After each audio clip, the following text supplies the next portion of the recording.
dear viewers of the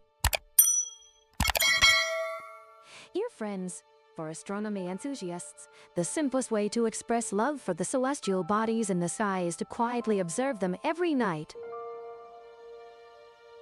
A nice high valley rings, as the rocks shatter, tearing it were. All behind each of those little stars lies a story from billions of years in the past, the present, and even the future. Stars have been observed throughout human history through experience and knowledge astronomers estimate.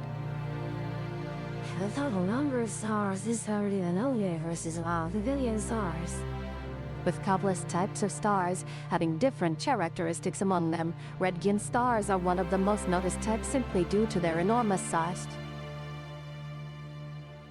Additionally, it is predicted that in 11 billion years, the sun will also become a red-giant star. So what is a red-giant star? What will the future of the solar system be like when the sun becomes a red giant? Join to find the answer in today. Wishing you relaxing moments with it. Now let's explore together.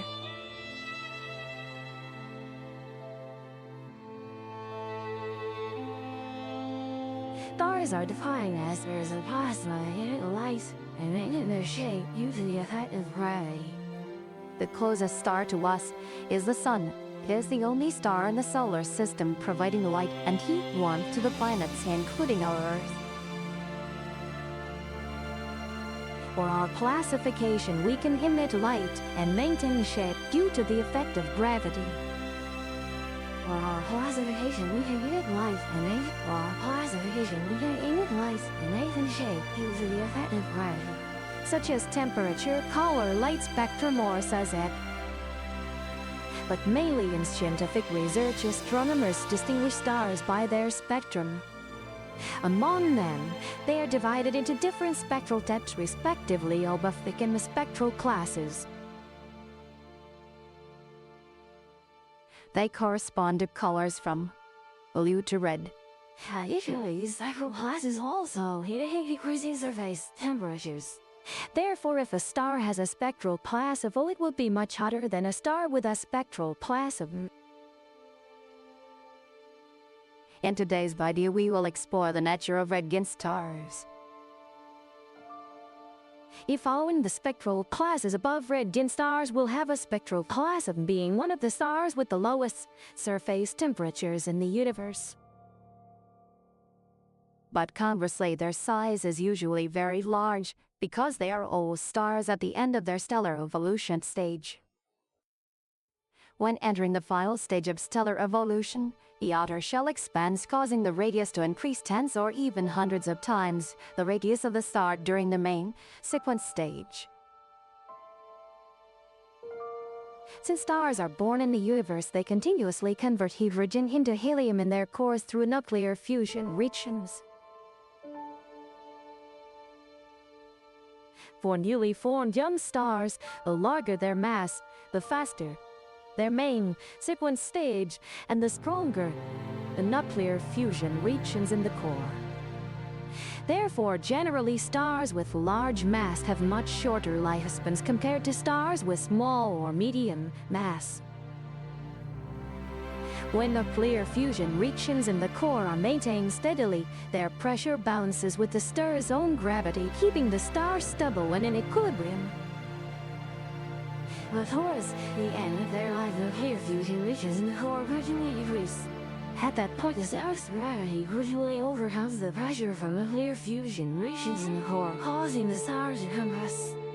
This results in an increase in the core temperature, accelerating hydrogen burning, gradually leaving behind a helium core. In contrast to the star's core, the outer shell still contains a lot of hydrogen at this time. Due to the inner shell being heated to extreme temperatures, the outer shell absorbs more heat, causing it to expand upward, making the star increase in brightness and size and then become a red-giant star. Typically, red-giant stars expand in diameters from million to a billion and volume to 1,000 times larger than our Sun today. Because the energy of these stars is spread over a large area, their surface temperature is relatively cool, only reaching from 1 to 50 degrees Celsius, about half that of the Sun's temperature.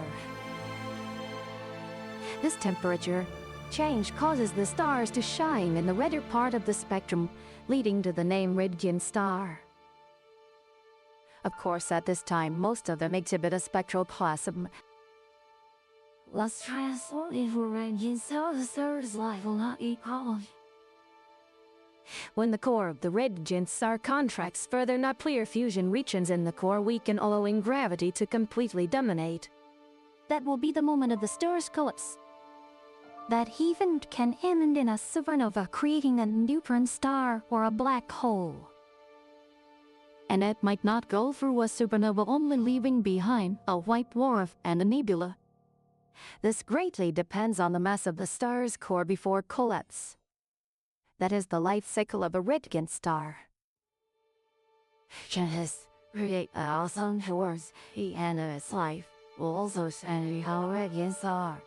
However, due to the sun's relatively small mass, you can still maintain the stable state for another billion years. That means it will take another billion years for the sun to expand into a radiant star. At that time, the sun's outer layer will expand, engulfing at least the 2 inner planets Mercury and Venus. Moreover, when the sun becomes a radiant, its outer layer might even reach its orbit. Of course, no one wishes for this to happen. Like is a natural law of the universe. On Earth, there must be death. Based on the sun's current mass, scientists predict that when it becomes a red giant, it cannot produce a supernova. Instead, the sun's collapse at that time will only create a white dwarf, while the outer layer is ejected into space, forming a nebula. In recent years, astronomers have gained a clearer view of some radiant stars. Betelgeuse is a typical example, one of the most famous stars in the sky. Currently, Betelgeuse's radius is estimated to be about 4 times that of the Sun. If Betelgeuse replaced the Sun, its outer layer would expand nearly to Jupiter's orbit. That means the 4 inner planets Mercury, Venus, Earth, and Mars would all be swallowed. In the autumn of the year, scientists noticed Betelgeuse suddenly dimmed significantly, losing about 2/3 of its brightness. Some scientists at the time believed Betelgeuse had entered the final stage of its life and might soon undergo a supernova. But by April 12th, Betelgeuse unexpectedly brightened back to normal. A study indicated that the dimming cloud might have been caused by a cloud of cosmic dust. However, it is certain that before long, Betelgeuse will meet the conditions to produce a supernova. At that time, from Earth, we will witness a spectacular light show in the sky. Many scientists predict that within the next 10 years, Betelgeuse could explode at any moment. Given its current mass, the remnant after Betelgeuse's supernova explosion is predicted to be a neutron star. Let's wait and see how Betelgeuse ends its life.